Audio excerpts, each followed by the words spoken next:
Welcome to Facilitating on Purpose, where we explore ideas together about designing and facilitating learning. Join me to get inspired on your journey to becoming and being a great facilitator wherever you work. I'm your host, Beth Cougler Blom.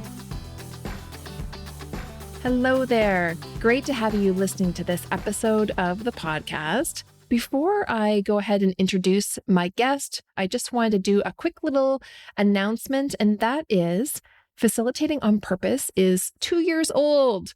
We started the podcast in 2022, and it's now September 2024 when I'm recording this episode. And I just wanted to do a little, self-congratulations, but mostly congratulations to you and thanks to you for sticking with us this whole past 2 years. Thank you so much for all the kind words you say about the podcast and the feedback that you've given me along the way. I can't go on without acknowledging Mary Chan, my amazing audio editor that I have on the podcast. One of my friends was asking me the other day if I could ever do the podcast without Mary, and I said no, I never could. So Mary Chan from Organized Sound Productions, thank you so much for all you do for this podcast and all you've done for the last 2 years. It's been a wonderful ride working with you, and I look forward to continuing. And thanks to all of you who have listened to any of the 43 episodes before this one, and I appreciate all of you all the time for listening and for giving me feedback as well. Love it. Okay, let's get to the topic of this episode. Wouter Smeets. He's the founder of Life-Centric Work Lab. It's a think and do tank that redesigns work to enrich life. Innovation has been the common thread in Wouter's career, and he now passionately applies that to contribute to social and ecological well-being. He loves to explore ideas and bring them to life. And that's exactly what we're doing in this episode. We are exploring the idea of working for aliveness instead of productivity. We explain more in the episode. Really happy to present my conversation with Wouter to you. Enjoy the show. Wouter, so nice to see you. Thanks for joining me today. I'm glad to have you with me on the podcast. Yeah, really happy to be here, Beth. Really happy to be here. I guess I want to share with the listeners what prompted me to reach out to you to have this conversation today. We had met at the Never Done Before festival, so I really appreciated meeting you there.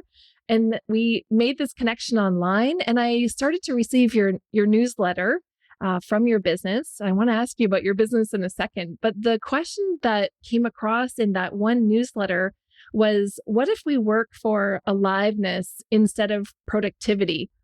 And I thought, it just grabbed me. It grabbed my attention. And I thought that's such a great question. And it spurred me on to reach out to you and have this conversation today. So thanks for putting these thought-provoking questions out in the world. First of all, nice to have you with me. Yeah, very welcome. And again, happy to be here and love to talk about the topic. So let's go. So before we talk about aliveness, because there's so much richness within there, tell us what your business name is and why you started that business. Yeah, so the business is called Life-Centric Work Lab. And it's a business where we bring together professionals all around the world who challenge accepted norms about work and rethink its role in life. So how I get there is that I've taken many stepping stones to get where I am now, taking on many professional roles in different types of organizations, from startups to big corporates, figured out that there's just so many convictions, beliefs about work for me are it's the right time to challenge them. And that work can be so much more than it actually is at the moment. So what if work can work in service of life rather than that work depletes our battery or that it goes at the cost of our well-being? There are just so many beliefs from working from 9 to 5, burnouts. And I think work has the beauty that it can be something beautiful, that it can lead to an enriching life and contribute to it. So we bring together all these professionals who feel the same way and see if we can redesign work to support our world and its living inhabitants. Oh, that sounds so nice. It makes me think about sometimes how much we see the opposite. As you've said, you've mentioned burnout, or maybe it brings to mind for me people who don't like their job. I remember I was talking to a friend's daughter who was about to go into university a couple of years ago, and she said, most of my friends' parents don't like their job. And I was astounded. And I said, I love my job. And just I wanted her to know that there are lots of us out here that do love our work and we're situated in that. But I think actually burnout can still come when we love our work too. So there's pitfalls maybe in both situations. Would you agree? Yeah, definitely agree. So having a career that you love doesn't mean that you cannot get into a burnout, for example. And you can also get into a burnout, of course, with a role that you don't love at all. So I see, for example, in lots of mission-driven organizations that people really care about the mission that they're supporting, but the work is never done. And they often live in work environments where they are challenged to keep working, and oftentimes it's also the self-belief that if I'm not doing the work, who will? And it's so important. So there's also this risk of consistently doing too much.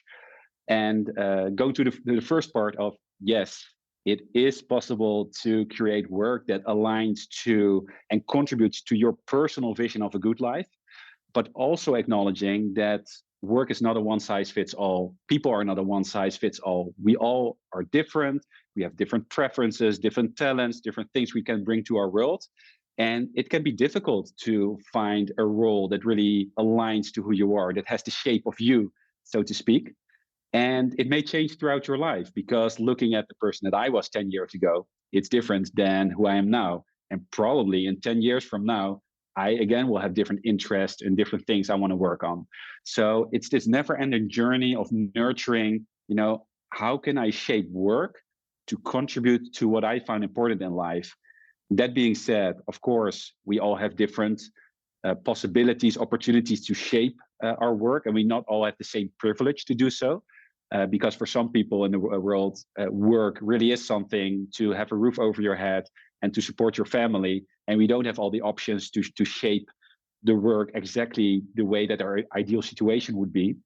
But I do think that there are also a lot of people out there who might be able to make more conscious decisions on what does a fulfilling role mean to me, and what do I need to do to take those steps, and believe that work not only doesn't necessarily have to drain your energy, but it can actually give your energy, which doesn't mean that work should never be hard, or that work always is easygoing, because that's not what life-centric work means. It means really that work can be next to all the other important themes in life, like family, friends, fun, health, that work can be something that also has a positive impact on your life and the people close to you.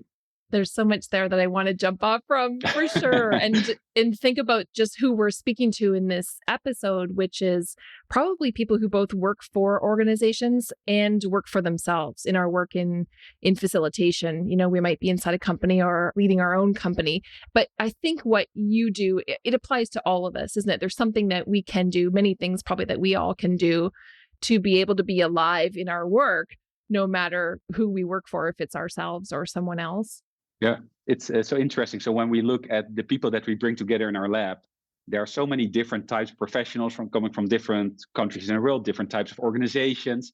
So next to having different people in our lab work for different organizations, we all learn from each other and exchange insights. And every time it's so fascinating to notice how different people can be, but also how much assumptions we can make about this is what I need, this is what I want. So I assume that another person would need this too. And if you look at in our lab, we, for example, also have these sessions around how to keep your energy high throughout the day, how to stay energized, how to stay healthy. And we share all these tips and practices on how you can do that.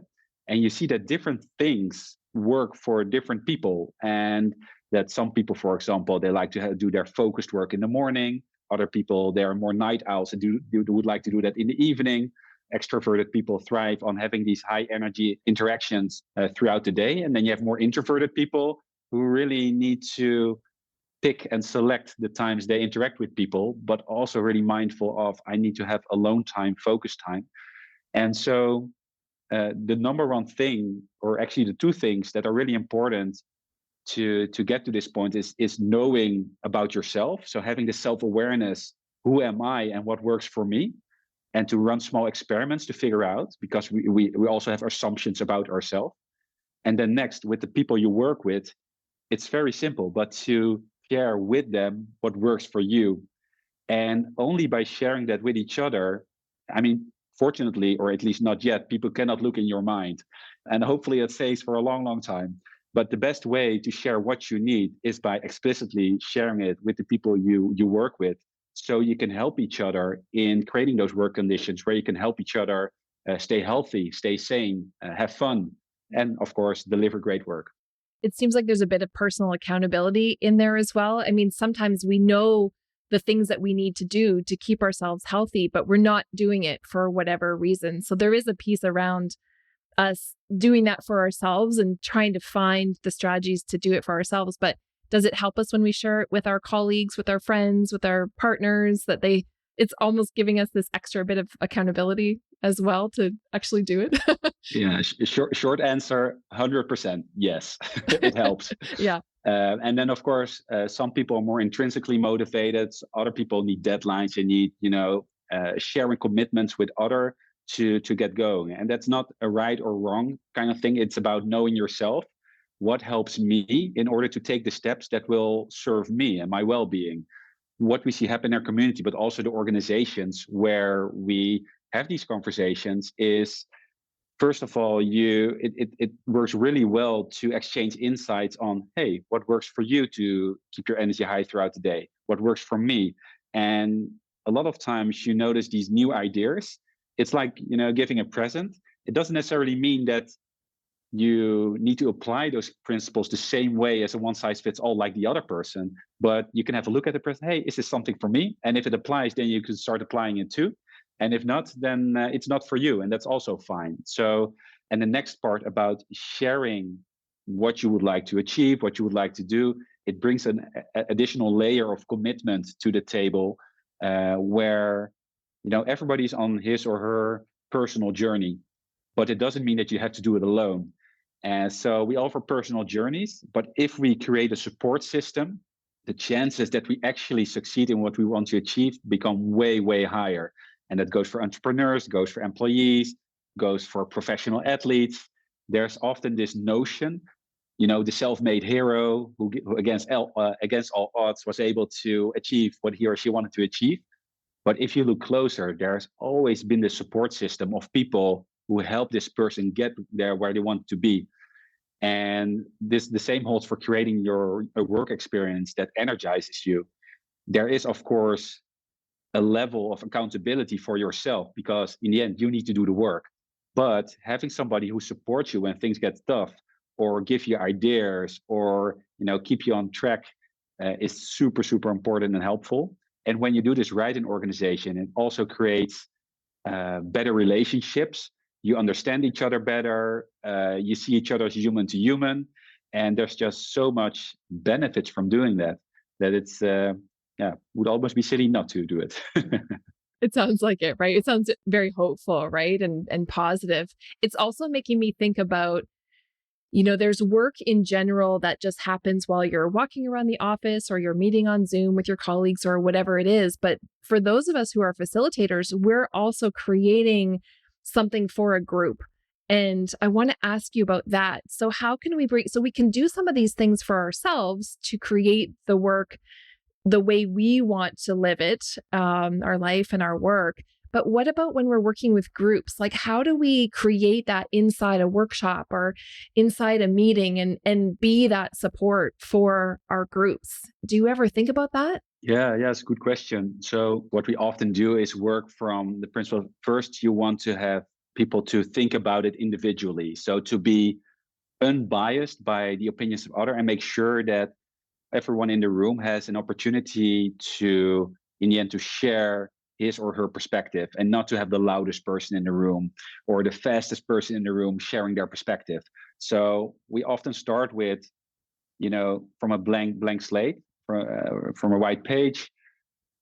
First, think about what are your thoughts that come up. How do you think about this without having conversations with anybody else?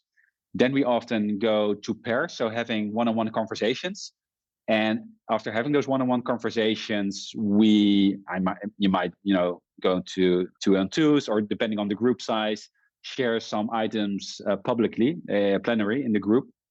Also acknowledging what's important, and I think that's something I want to add for the previous answer I gave. Of course, you also have an organizational context. You have the work that you need to do, and for some work which is really operational, you need to be there at your office from 9 to 5, for example. If you need to pick up the phone and you need to do that kind of work. For some creative knowledge work, you have more autonomy and flexibility over how you spend your days. So depending on the work that you need to do, the type of organization you work for, you have different constraints within which you can design your ideal work experience or the way that energizes you. But within those constraints, there's often is more possible than you know. And by first thinking about it individually, then having conversations around it, and then sharing that with each other, it opens up a lot of ideas and perspectives on what's possible and what is not possible. So always give that space to have people consider it individually first. Let's go back to the concept of aliveness versus productivity.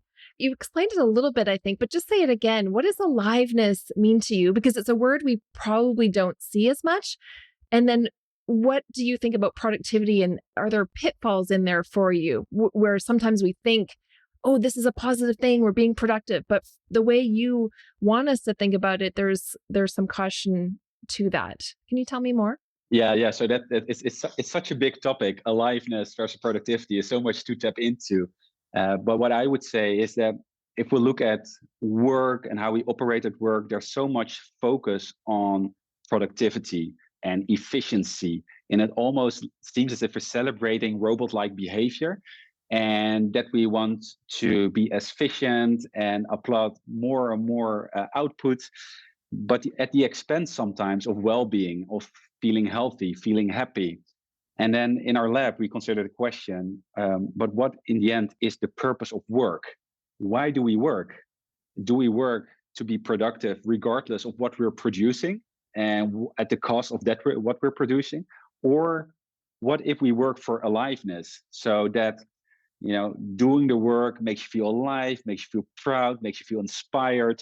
And then also the work that you do brings inspiration to others, makes the lives of others better, so that they feel inspired, they feel seen, they feel like human beings.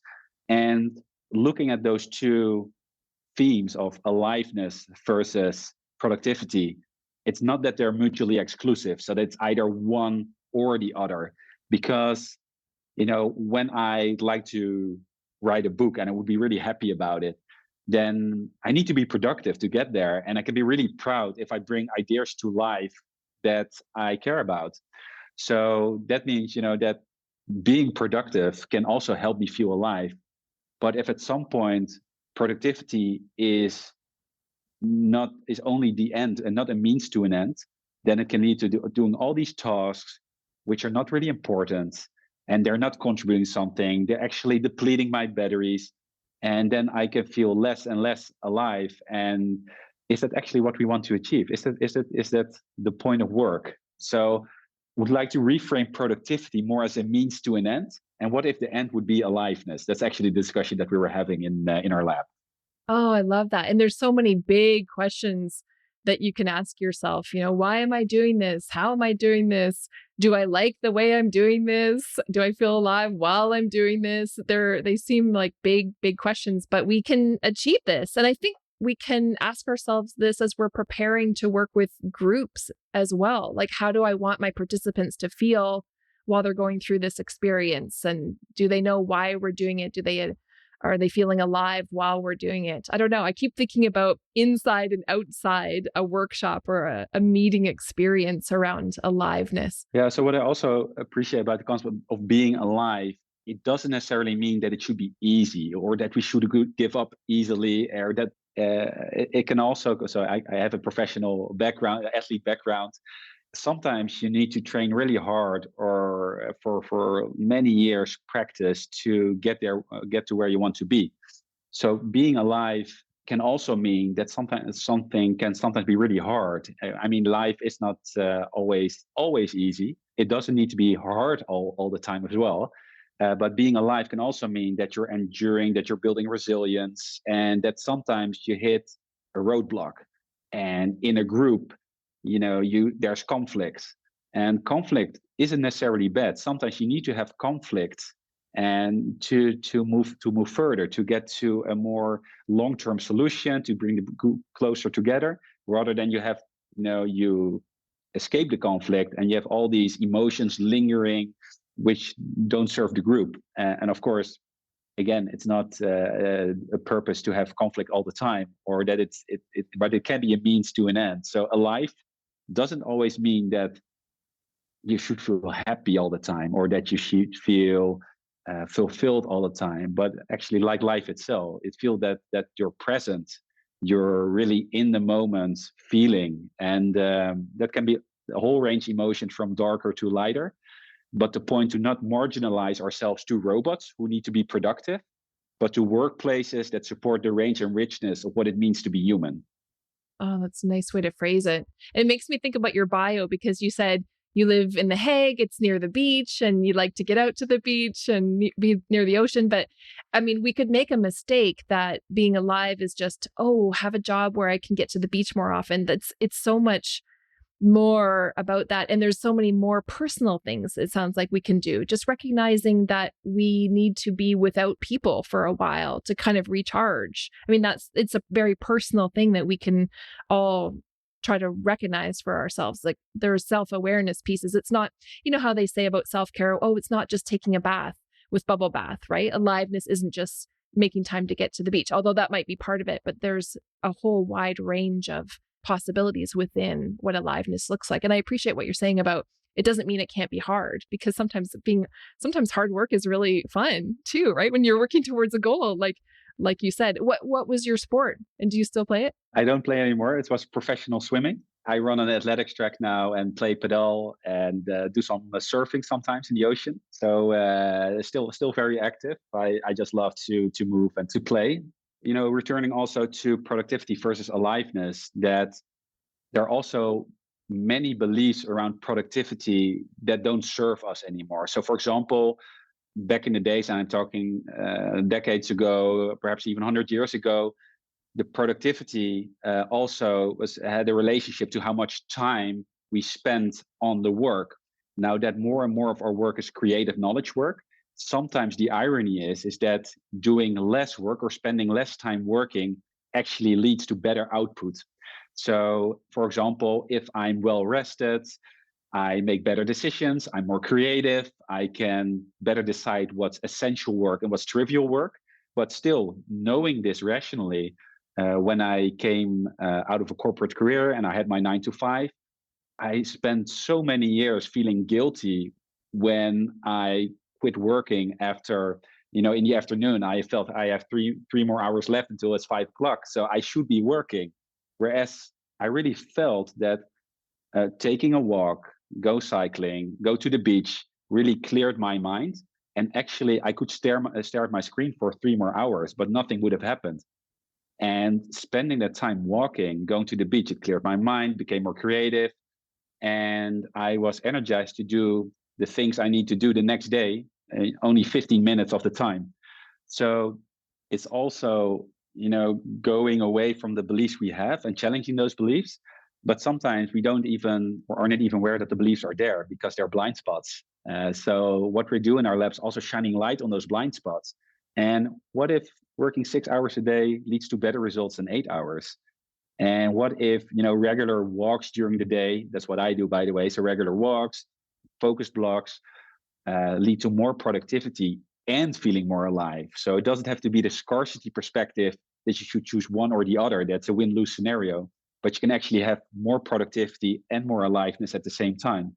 Or at least that's the way it can happen. It doesn't always have to happen, of course, but it can happen. Yeah, I agree. And it's something I personally, I think, have to keep reminding myself over and over again that I can take time to take a walk during the quote unquote business hours of 9 to 5. I can, make time to integrate yoga into, or I can go and I don't know, take the dishes out of the dishwasher and, you're thinking about the project at the time or, like it's really hard to break out of that. I should be working between 9 to 5. And if I'm not, there's something wrong, right? Yeah, I yeah. think I personally have to fight that all the time because of probably the culture I grew up in and so many other reasons. And so it's ongoing work, isn't it? To keep telling ourselves what alive looks like can be different things. Yeah. And it's important. Yeah, even is for me that way. So I still sometimes feeling more hours means more productivity, where that often isn't the case. So I work with bursts of energy, and sometimes I just notice my battery is empty, and then I need to go to the beach, go for a walk, and I can do the work that I wanted to do in a fraction of the time because I'm re-energized again and taking care of myself. Of course, you have your commitments and obligations to others, so that's where communication is really important. But I also really try to reframe walking, taking breaks, perhaps cycling, exercising, moving around a lot as part of the work. It's not something I feel that you should do in your own time, but something it's an integral part to delivering great work. And if you start to frame it that way, then it's also easier for yourself to allow yourself to go on that walk. Yeah. So what I also started doing, for example, is in this after COVID era, it's so normal for us to by default, hey, let's have a video call. And then we're sitting behind our desk again. And what I started doing the last 2 years is to, whenever it's possible, of course, to, hey, why don't we go for a walk and talk? Just have a regular, traditional, old-fashioned phone call. Yeah.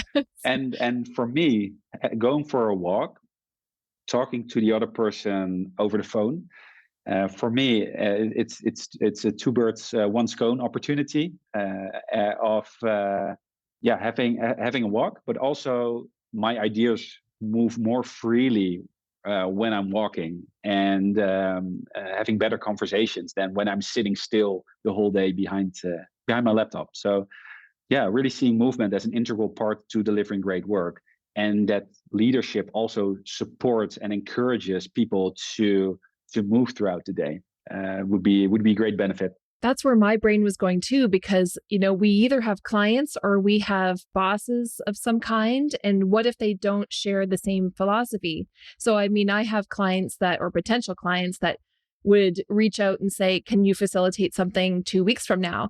And those of us in the field go, "Ha, ha, ha," as if we can do that.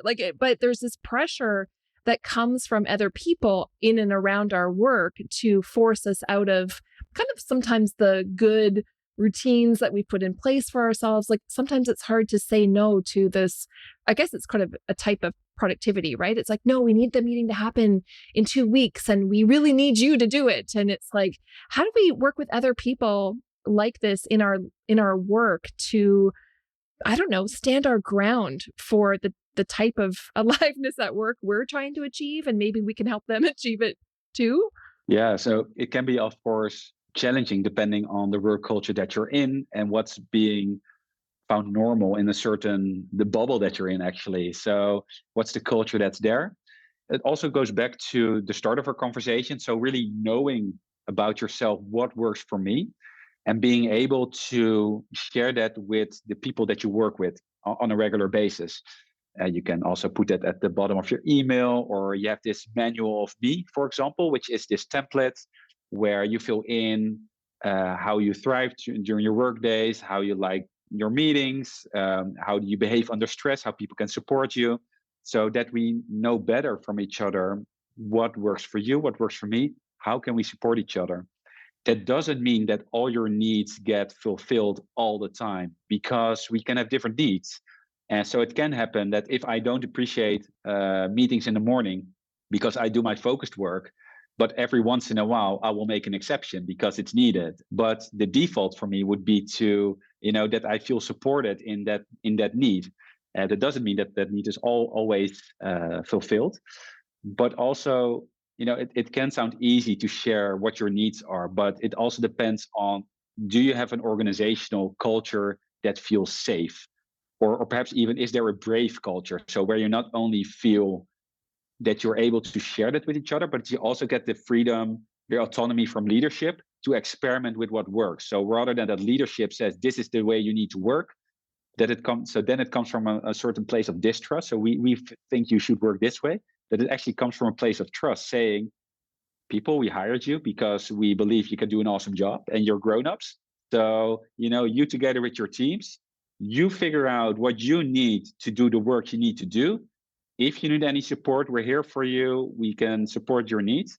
So to bring that level of autonomy and empowerment to teams, because also when you look in organizations, the type of work or the organizational context that you need to work in is also different from team to team. And there's not a one size fits all there. So it's about, I think I tapped on a lot of items. So one of them is, of course, your own ownership of knowing what you need and then being able to address that with colleagues, but also leadership who either provides a fertile environment for this to happen, or that it doesn't happen because people don't feel free or brave, or safe or brave to operate on what they need.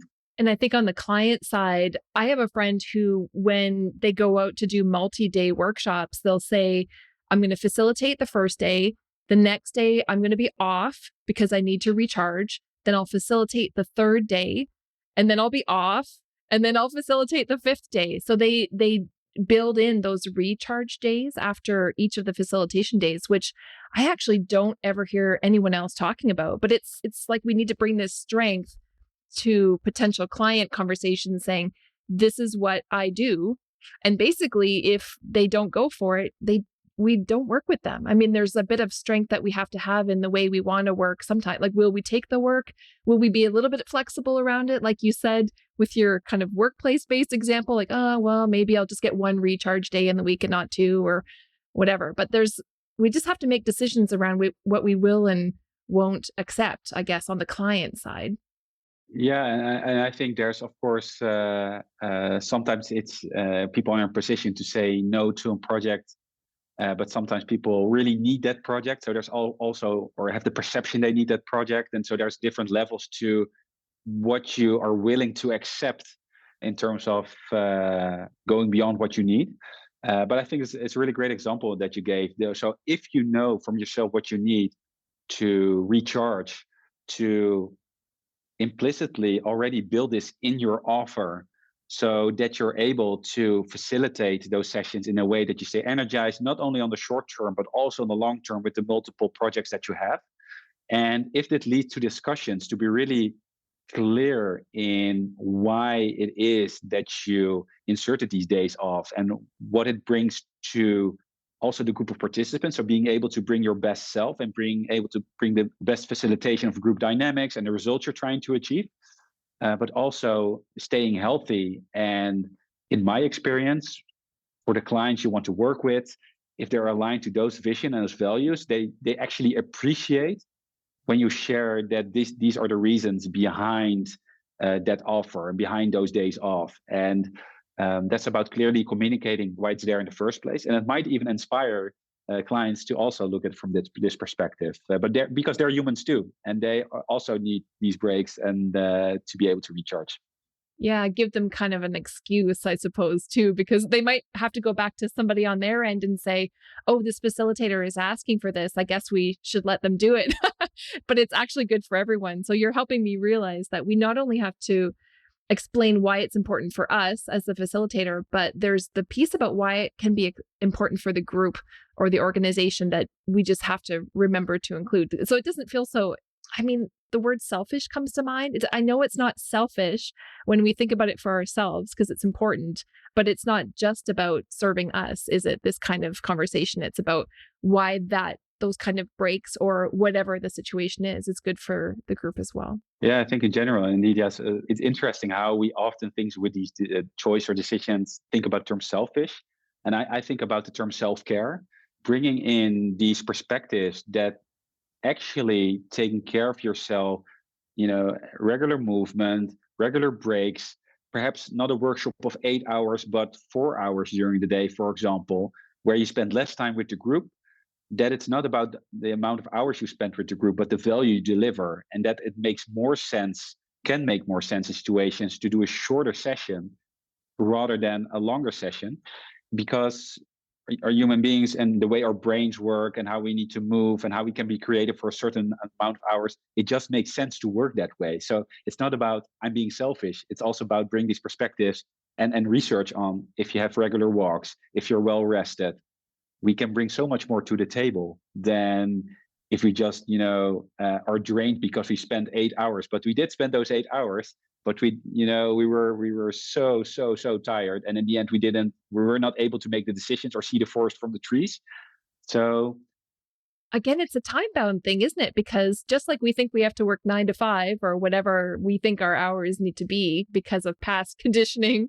I mean, why do workshops always have to be 8:30 to 4:30 or, like an hour for lunch and 15-minute breaks? We get very conditioned to these kind of norms here in my country. Anyway, I don't know if you have the same in Europe, but why? Like, you're really encouraging me to think about why is a day-long workshop always that length? There's sort of a question we need to ask ourselves about, well, what are we trying to do? And like, it takes the time it takes, I guess. It's very hard to break out of that time boundedness around our work. yeah, definitely. If you work with clients who have been conditioned like that, or that's just the way they've operated for many years, it's of course also difficult to bring in a different perspective.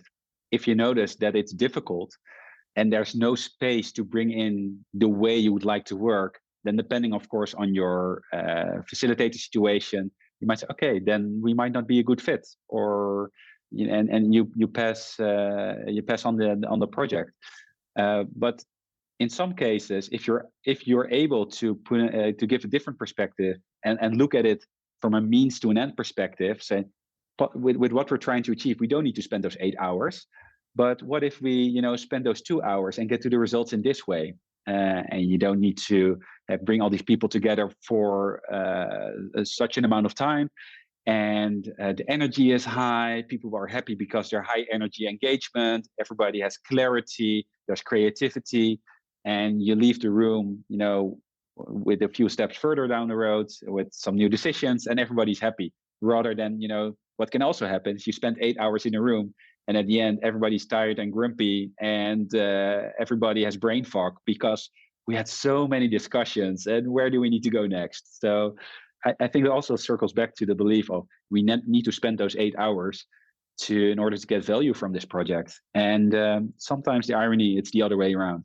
Yeah. So it's that means to the ends. Like, what are the ends we're trying to achieve? And then decide what the means are, how to get there, and how long it takes, and whatever.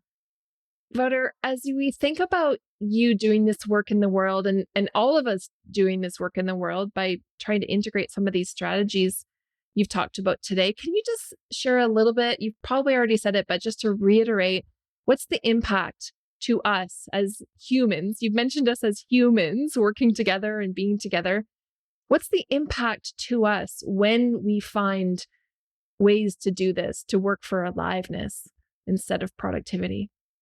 What I see happen for the people in our lab, but also for myself, is that when you have this different perspective, it can feel so fulfilling to do, mostly to be present. So not to be too tired all the time, feeling that you need to rush from one thing to another thing to another thing, and you're just not there with your mind. It's just that there's so much going on during those 8 hours a day, those 7 days a week, and you always feel that you're behind and that there's this next thing to go to. And as a result, or at least I wasn't always able to be present with loved ones, or also during the work itself, because I was either thinking about the past, thinking about the future, thinking about a different place I needed to be. I was everywhere else except for the here and now. And I think aliveness means, to me at least, if you apply these principles, that you can be present with what is, be present with what's important now. And that also means that's in the work, and that touch upon the topic, what we call in our lab essentialism. So really only doing the things that really move the needle and matter, and eliminating everything else. So being ruthlessly prioritize what's important. So being present with the work that you do and skip all the trivial work. And then you feel more alive because the work that you do that matters, and it inspires you. But it also means that if you do that well, that you have more time to spend with loved ones and with the things that matter to you too, outside of work. Because, work is important, of course, but in the end, work should support life. So when you're able to do that work from that basis, and you go home and you're with your loved ones, or you go sports, or you do other fun stuff, that you be able to be present with that as well and feel alive as a result. So if we do that well and also support each other in helping others feel alive, to me that makes a whole lot more sense than just try to be productive and not being present while doing so. Wouter, thank you so much for sharing these insights. And I just love these kind of conversations because it obviously helps me as well. Just keep staying grounded and trying to stay alive in my own work. And so selfishly, I love that I get to create these podcast episodes and invite people like you along. So thank you for having this conversation and sharing these things with us today. Yeah, very, very welcome. And had a blast having a conversation around this topic as well, of course. Feeling alive as well. It was very great to have this conversation with Wouter, and what made it even more impactful is that around the same time that I was working on this episode, re-listening back to the conversation I had with Wouter and thinking about aliveness and productivity, I was also re-listening back to the episode that I did with Nilu Kaur about a year ago, because I was reaching out to Nilu saying, hey, it's been a year since your episode released, as I do with all my guests now. Nilu's episode was about maintaining well-being. So to actually go and listen back to both of these episodes at the same time was wonderful, because it makes me just continue to stay the course in working for aliveness and well-being in my own life and work. And both Nilu and Wouter have really great points around how to do that. There's a few points circling for me that Wouter said that I want to reiterate here with you. And it's, again, for my own reflection and deepening of my knowledge as well. It occurs to me that time really plays into this. You heard us talk about how time in both North American and European culture really has led us somehow to believe that in between the hours of 9 to 5, we really need to sit our butt in our seats and do work at a computer, for example, those of us that have computer-based jobs these days, and just working to try to integrate other types of things that serve us better within the quote-unquote workday is something I think I need to still keep working on. It sounds like Wouter still is challenged in that way himself, understandably, because culture runs deep and these things take time to change. So I know I'll keep putting that on my list and in my mind to give myself permission to do things that help me stay alive and support me in my life and work during the workday, like going for a walk, doing yoga, getting out to the beach like Wouter does, and so on. So even pause this episode right now and take a moment or two to think for yourself. What is it that you need to give yourself permission around to make sure that you are working for aliveness instead of productivity? Remember too that Wouter said those two things are not mutually exclusive. We can feel really alive while getting a whole bunch of stuff done, being very productive. So it's not that we're actually never going to be productive again, isn't it? And of course, the piece around it being hard, hard work is really rewarding as well. It can be difficult. You can work through conflict and have it be a positive experience. So those two terms are not mutually exclusive. It's not an either or situation. We want to be productive, but absolutely we need to be alive in order to support our work and to support our families, our friends, everybody in our life. And we need to ask for their support to us as well to help us do that, to work towards aliveness in our own life. So keep asking yourself, what do you need to do to be fulfilled? And how are you spending your time to do that? I really want to thank Wouter Smeets again for being with me in this conversation. And I know it's one, I'll say it again, that I do need to keep listening to from time to time to remember the good things he said and to actually make the change in my life. Maybe you feel that way as well. Before I move on to telling you about the next episode, I just wanted to highlight one little word that Wouter said in the episode, which I actually didn't understand at the time that he said it. Do you remember when he was saying about how he was in sports and he was an athlete and he does a sport called pedal? Well, I didn't know what that word meant. I'm in Canada, in British Columbia. I've never heard of pedal. I don't even know if I'm saying it right. But actually, after we stopped recording, I asked him about it and he told me about it. And I found out it's a racket sport and it's popular in Spain. It's popular in Latin America. Apparently, it's a combination of tennis, squash, and badminton. So I'm going to put a definition of that sport in the show notes if you want to go check it out. You're probably laughing at me right now because you're really familiar with what this sport is, but it was something new that I learned in the episode and I wanted to reflect that back to you as well. Thanks again, Wouter, for teaching me so many things about aliveness and about a new sport as well. On the next episode of the podcast, I talk with Kari Wendell McClelland. Kari is a diversely talented and ever-evolving artist. He's a songwriter, he's a musician.